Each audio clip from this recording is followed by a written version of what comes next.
Assalamualaikum warahmatullahi wabarakatuh. Izin memperkenalkan diri, nama Muhammad Ali Adabi dengan NPM 191304138 dari kelas B angkatan 2019.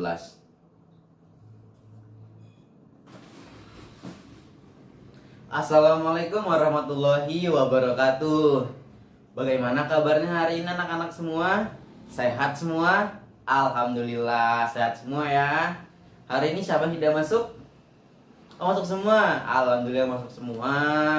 Di masa pancaroba dan peralihan seperti sekarang ini, kalian harus menjaga imun kalian, menjaga kesehatan kalian ya. Karena gampang sekali kita terkena penyakit di masa yang sedang peralihan cuaca seperti ini ya. Alhamdulillahnya anak-anak semua sehat semua ya. Tidak ada yang tidak masuk hari ini. Ya, tidak ada yang sakit juga.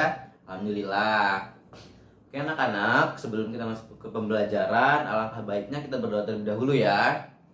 Berdoa kan Bapak pimpin, silakan berdoa, dimulai. Selesai. Yo, sebelum kita mulai pembelajaran, coba dirapikan dulu mejanya. Itu si Randi duduknya di mana? Yo, pindah ke tempatnya. Oke, semuanya sudah rapi. Oke, baik anak-anak semua. Sebelum kita masuk ke pembelajaran kita, Bapak ingin sedikit menjelaskan mengenai, kalian sudah dengar belum mengenai pembelajaran revolusi industri 4.0? Sudah pada dengar? Ada yang sudah, ada yang belum ya. Oke, mungkin sudah Bapak jelaskan. Baru-baru ini pemerintah mencanangkan sebuah sistem pembelajaran atau ranah pembelajaran baru mengenai revolusi industri 4.0. Apa sih itu? Apa sih revolusi 4.0 itu?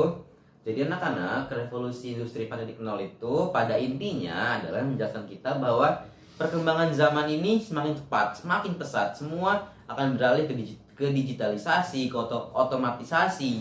Jadi mau tidak mau, kita sebagai SDM baru yang akan menjadi generasi emas di tahun 45 nanti, kita harus menyesuaikan dengan perkembangan zaman tersebut, dengan pesatnya perkembangan teknologi tersebut. Untuk itu, pembelajaran evolusi industri 4.0 akan memfokuskan kita pada pemanfaatan teknologi, digitalisasi, otomatisasi. Jadi kita pada tahun 2045 nanti kita akan bersaing dengan robot, ibaratnya seperti itu. Karena semuanya akan serba digital, semuanya akan serba otomatisasi. Jadi kita tidak akan kesulitan untuk mendapatkan pekerjaan karena semuanya akan digantikan dengan robot, semuanya akan digantikan dengan mesin. Maka dari itu kita harus menguatkan sumber daya manusia kita, skill-skill yang kita miliki harus kita asah, keterampilan, kemampuan agar kita mampu bersaing dan mengikuti perkembangan zaman. Kurang lebih seperti itu.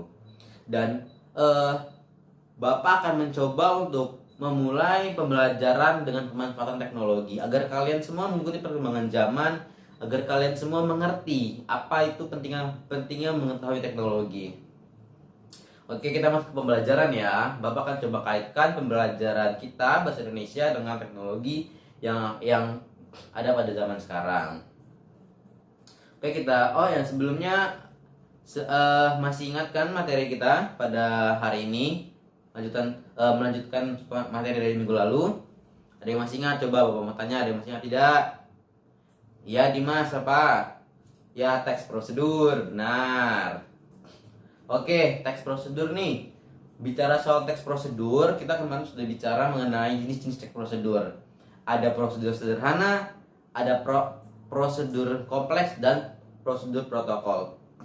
Oke, coba siapa yang masih ingat apa itu prosedur kompleks? Ya, coba Ani silakan disampaikan apa itu prosedur kompleks. Ya benar. Prosedur kompleks adalah teks prosedur yang langkah-langkahnya itu lebih dari 4 dan dia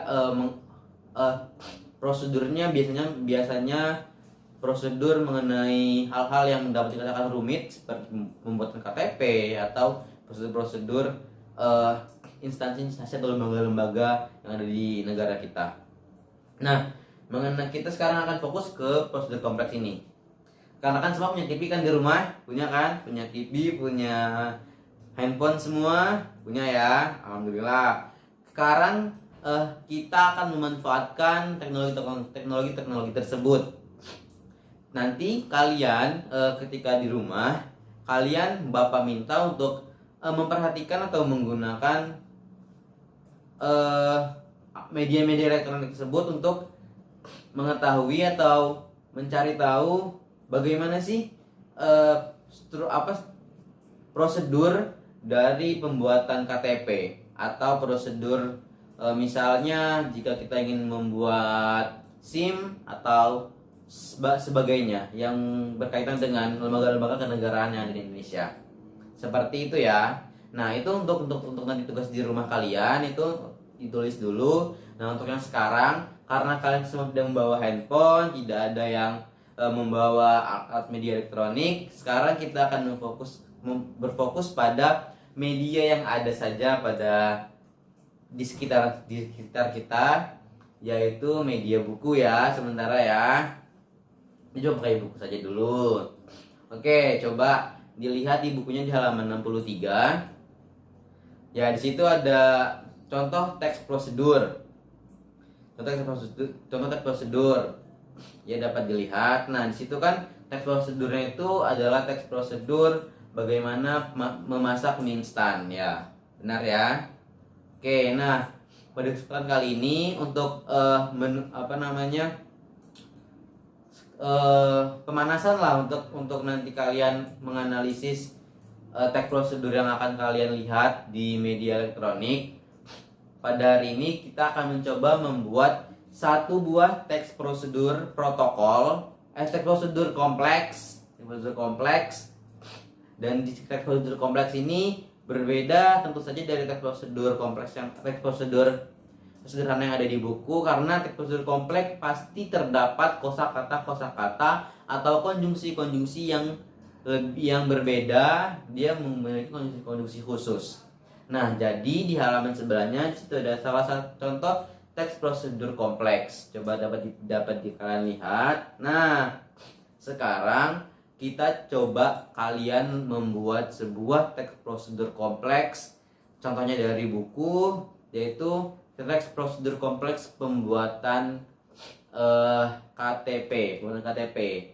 Di sini ada yang sudah pernah buat KTP atau menemani orang tuanya buat KTP?